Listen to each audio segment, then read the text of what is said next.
नहीं, जहाँ गुरुदेव पहुँचे हैं वहाँ हम जा नहीं सकते।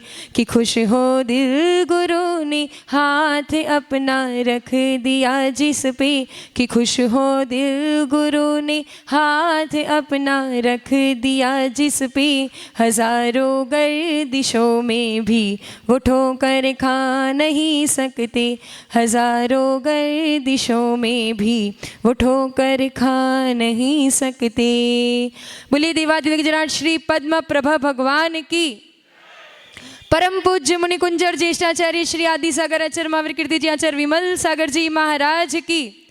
युग श्रेष्ठ तपस्वी सम्राट आचार्य श्री सन्मति सागर जी महाराज की। परम पूज्य चतुर्थ पट्टाधीश मम दिव्य शक्ति गुरु श्रेष्ठ आचार्य भगवान श्री सुनील सागर जी गुरुदेव की। अहिंसामय परमो जैन धर्म की।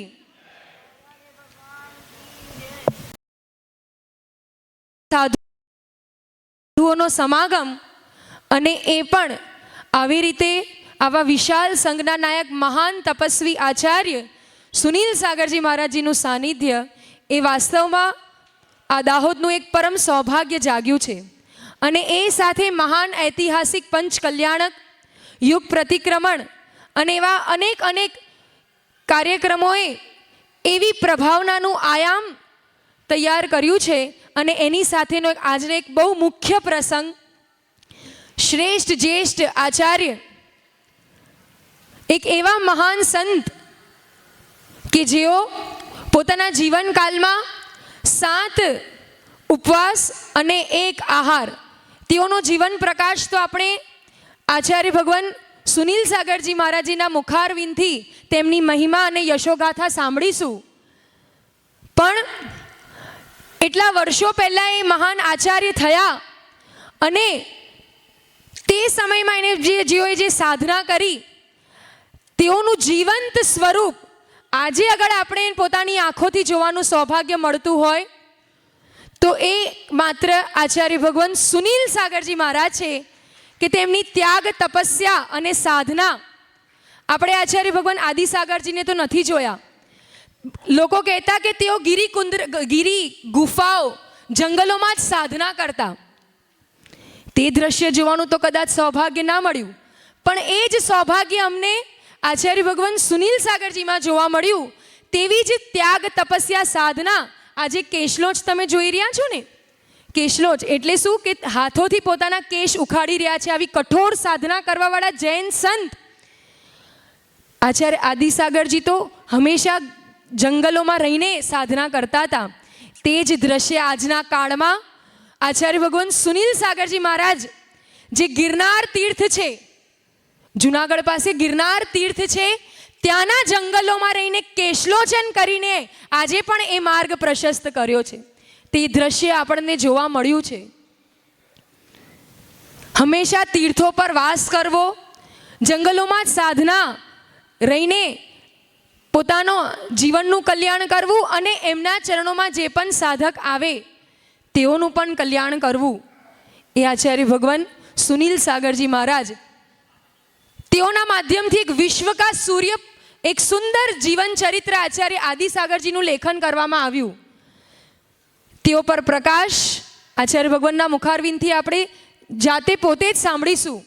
દાહોદના ધરા પર એમને એવા ઇતિહાસ રચ્યા આ પંચ કલ્યાણક મહોત્સવના માધ્યમથી। એ તો એક અચેતન, અમે કહીશું એક અચેતન પથ્થરને પરમાત્મા બનાવ્યા પોતાના મંત્રોથી, પોતાની સાધનાથી। પણ આ દાહોદનો ઇતિહાસ એક એવું પણ સાક્ષી કે જ્યારે આચાર્ય ભગવાન અહીંયા નહોતા આવ્યા, પહેલી વાર આચાર્ય ભગવાનના ચરણરજ આ દાહોદ પર પડ્યા છે, પણ જ્યારે તેઓ અહીંયા નહોતા આવ્યા તેના પૂર્વ પણ અહીંયાના ભક્તોમાં અને અહીંયાના જે શ્રાવક છે, અહીંયાના જે જન છે તેમની આસ્થા કેવી અંદર સમાવી હતી એમના હૃદયમાં। અહીંયા કેવલ હું એવું માનું છું કે કેવલ અચેતન તીર્થો કહેવાય કે અચેતન વસ્તુઓનો ઉદ્ધાર નથી થયો। આ દાહોદ એક એવી ધરા છે જ્યાં ચેતન એવા અતિશય પણ થયા છે કે જ્યાં આચાર્ય ભગવાનની સાધના અને મહિમા, કોરોના કાળની વાત ચાલી રહી હતી ને, ત્યાં સુધી જ્યારે આચાર્ય ભગવાન અહીં આવ્યા ત્યાં સુધી બધાએ માત્ર નામ સાંભળ્યું હતું, હે કે નહીં? બતાવો, નામ સાંભળ્યું હતું ને કે હા આચાર્ય સુનિલ સાગરજી એક મહાન સંત છે, તેમનો આટલો મોટો વિશાળ સંઘ છે, પણ સાક્ષાત જોવા નહોતા મળ્યા. એવી રીતે જ આચાર્ય આદિસાગરજી પણ સાક્ષાત આપણને જોવા નથી મળ્યા, પણ તેઓનું નામ માત્ર પણ કેવો ચમત્કાર કરે છે તે કોરોના કાળમાં સાબિત થયું. આચાર્ય ભગવાન આદિસાગરજી મહારાજજીની જન્મસ્થળી અંકલી, સાંગલી જિલ્લામાં, મહારાષ્ટ્રના સાંગલી જિલ્લામાં તેઓનો જન્મ થયો તો અંકલી નામના ગામમાં. ત્યાં આચાર્ય ભગવાન સુનિલ સાગરજી મહારાજજીનો ચાતુર્માસ થયો 2013માં. અને તે સમયે ચાતુર્માસ દરમિયાન ગુરુ ભક્તોની એવી ભાવના થઈ કે અહીંયા સ્મૃતિ રૂપે આચાર્ય આદિસાગરના સ્મૃતિ રૂપે કંઈક નિર્માણ થવું જોઈએ. તો ત્યાં એ સાંગલી કોલ્હાપુર હાઈવે પર એક અંકલી ધામ, જ્યાં આચાર્ય ભગવાન આદિસાગરજીની ઉત્તુંગ પ્રતિમા, ત્યાં હાઈવે પર જ જે પણ કોઈ શ્રવણ બેલગોલા તરફ જાય ત્યારે તેઓના દર્શન થાય. એ ગુરુઓના કેવો પ્રભાવ ને કેવો અતિશય કોરોના કાળમાં સરકાર દ્વારા એ અંકલી ધામને કોવિડ સેન્ટરનું ચયન કરવામાં આવ્યું. અને તે દરમિયાન એનું નામ પણ શું રાખવામાં આવ્યું? જ્યારે રજિસ્ટ્રેશન કરીએ ને ત્યારે એમાં સરકારમાં નામ શું રજિસ્ટ્રેશન થયું? Acharya આદિસાગર અંકલીકર Covid centre. અને આચાર્ય ભગવાન સુનિલ સાગરજીનો પરમ એવો આશીર્વાદ હતો ત્યાં કે એ કોવિડ સેન્ટરમાં લગભગ 1000 કોરોનાથી ગ્રસિત પીડિતો ત્યાં એડમિટ કરવામાં આવ્યા હતા. અને જુઓ ખાલી નામ માત્રનું કેવો પ્રભાવ કે એ નામના પ્રભાવથી 1000 એવા જે બી કોરોનાથી પીડિત જે લોકો હતા તે બધા નિરોગી થઈને એ કોવિડ સેન્ટરથી બહાર ગયા. કોઈનું કંઈ બગડી શક્યું નહીં. કેવો નામ માત્ર પ્રભાવ કરે છે. આ મુનિરાજોની એવી ત્યાગ, તપસ્યા, સાધના અને તેવા જ દર્શન આચાર્ય ભગવાન સુનિલ સાગરજીમાં થાય છે. સાક્ષાત્કાર, એ જ વરદાન, એ જ વરદહસ્ત આ પટ્ટ પર જે વિરાજમાન છે, અંકલીકર પરંપરાના ચતુર્થ પટ્ટાધીશ રૂપે આ પટ્ટ પર વિરાજમાન છે. તેઓની વરદાન, તેઓની શક્તિ અને પૂજ્ય આચાર્ય ભગવાનનું એવું સાનિધ્યનું પ્રતાપ કે આ દાહોદમાં પણ એવા અતિશય જોવા મળ્યા. રાકેશભાઈ કોડિયા અહીંયા બેઠા છે, આવતા હશે. રાકેશભાઈ ચાલીને આવી રહ્યા છે, ક્યાં બેઠા છે? આવો આચાર્ય ભગવાન પાસે આવો, આ બાજુ. આ રાકેશભાઈ કોડિયા બધાને જ દાહોદના જૈન સમાજના તો દરેક વ્યક્તિને, દરેક નાનાથી નાના છોકરાને ખબર છે આજે ચાલીને આવી રહ્યા છે ને એ માત્ર ને માત્ર આશીર્વાદ આચાર્ય ભગવાન સુનિલ સાગરજીનો આશીર્વાદ છે. આચાર્ય આદિસાગર મહારાજજીનો તો એક પ્રસંગ આપણે આચાર્યના મુખારવિંદથી જ સાંભળીશું કે મૃત બાળકને તેમના સાધનાના હવાના સ્પર્શથી એ મૃત બાળકમાં ચેતના આવી ગઈ હતી. રાકેશભાઈ કોડિયાને પણ મોતના મુંહમાંથી અગર કોઈ કાઢીને લાવ્યું હોય તો આચાર્ય ભગવાન સુનિલ સાગરજી મહારાજજીનો આશીર્વાદ.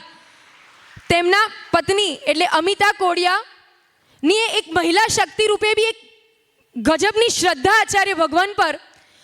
સાક્ષાત દર્શન પણ નહોતા કર્યા જ્યારે અમારા બંને માતાજીનો ચતુર્માસ અહીંયા થયો હતો. પ્રથમવાર એમને સ્વપ્નમાં આચાર્ય ભગવાને આશીર્વાદ આપ્યા. સ્વપ્નમાં આશીર્વાદ અને તેઓએ પાદ પ્રક્ષાલન કર્યા હતા. અને પાદ પ્રક્ષાલન કર્યા અને ત્યારે આચાર્ય ભગવાને જે પ્રસન્ન ચિત્તથી આશીર્વાદ આપ્યો હતો અને જ્યારે સાક્ષાત એમને પાદ પ્રક્ષાલન ચરણ કરવા મળ્યા, ચરણોનું ગંધોદક લેવાનું અવસર મળ્યું, તેઓના ચાંદીની થાળીમાં એમના ચરણ અંકિત થઈ ગયા. હમણાં બાંસવાડામાં જ્યારે એમને પદ પ્રક્ષાલન કર્યું. અને આ રાકેશભાઈ કોડિયા કેટલા સંઘર્ષ અને કેવી અવસ્થામાં ઓલમોસ્ટ ડૉક્ટરે હાથ છોડી દીધા હતા. બધાને નિરાશ થઈ ચૂક્યા હતા.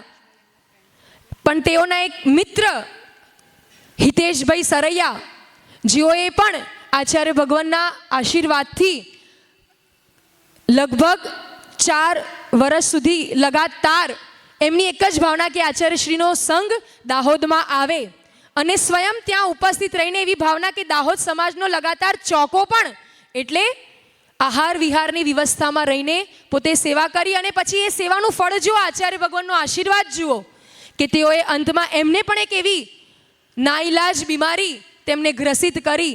પણ જ્યાં ગુરુનો આશીર્વાદ હોય તેનું કેવલ જીવન નહીં, તેનું મરણ પણ કેવું સુધરી જાય. અને હિતેશભાઈની મુનિશ્રી સિદ્ધ સાગરજી બનીને ઉત્કૃષ્ટ સમાધિ મરણ કર્યું. અને આ રાકેશભાઈ કોડિયા, જેઓની શ્રદ્ધા અને ભક્તિ અને એ જ બલબૂતા પર આચાર્યના આશીર્વાદથી આજે અહીંયા સૌ વચ્ચે કેવા ચાલીને આવીને અને આજે પણ પડઘાહાણું કરીને આચાર્ય ભગવાન સંઘની સેવામાં ઉપસ્થિત છે. આ એક જીતા જાગતા આવા ઉદાહરણો, આ સાધના વિશે તો શું કહું, જેનો અનુભવ છે તે જ એની મહિમા સમજી શકે. ને આ ગાયત્રી પરિવારવાળાઓ પણ બેઠા છે, કેવલ જૈન જ નહીં, અજૈન પણ જેના પ્રત્યે એટલા જ શ્રદ્ધાન્વિત અને ગૌરવાન્વિત છે એવા આચાર્ય ભગવાન સુનિલ સાગરજી મહારાજજીના સાક્ષાત ચરણ એ અહીંયા જે દાહોદ નગર નહીં, હવે દાહોદ નગર એક તીર્થ કહેવાશે. કારણ કે જ્યાં એક મુનિ પણ આવી જાય તો આટલું એ નગર તીર્થ બની જાય. આ તો એવી ધરા છે કે જ્યાં તપસ્વી સમ્રાટે સિંહ નિષ્ક્રીડિતવત જેવું તપ કર્યું અને એમના જ પટ પર વિરાજમાન આચાર્ય ભગવાન સુનિલ સાગરજી મહારાજજી છે, જેઓ આજે પુના વિશાળ સંઘ સાથે આજે ચતુર્દશીનો પર્વ છે. આચાર્ય ભગવાનનું અખંડ કેવલ માત્ર તમે લોકો આવ્યા છો એ તમારું ભાગ્ય અને સૌભાગ્ય જગાડવા બસ એ ધર્મોપદેશ આપશે. આજે એક મોટું પ્રતિક્રમણ બી થયું, 15 દિવસની આલોચના કરીને, અને બસ એટલું જ બોલશે. બાકી આવતીકાલ સુધી સવારે અખંડ મૌન પાલન કરશે અને નિર્જલ ઉપવાસ, એક જલની. કાલે સવારે જે એમની ચર્યા થઈ હતી, હવે કાલે સવારે તેઓ પોતાના મોઢામાં એક બૂંદ પાણી પણ ગ્રહણ કરશે. આવા દિગંબર કઠોર તપસ્વી આચાર્ય ભગવાન સુનિલ સાગરજી પોતાના વિશાળ સંઘ સાથે અહીંયા ઉપસ્થિત છે. એ વાસ્તવમાં બધા જ જન માટે સૌભાગ્ય છે. અમે પણ આપણે બધા જ એમના ચરણોમાં પ્રાર્થના કરીએ કે તેઓ પોતાની ઉર્જા અને આશીર્વાદથી અમારા બધાનું જીવન ઉન્નત કરે અને ઉર્જાવાન કરે, એ જ ભાવના સાથે જય બોલીએ પરમ પૂજ્ય આચાર્ય ભગવાન શ્રી સુનિલ સાગરજી મહામુનિરાજ.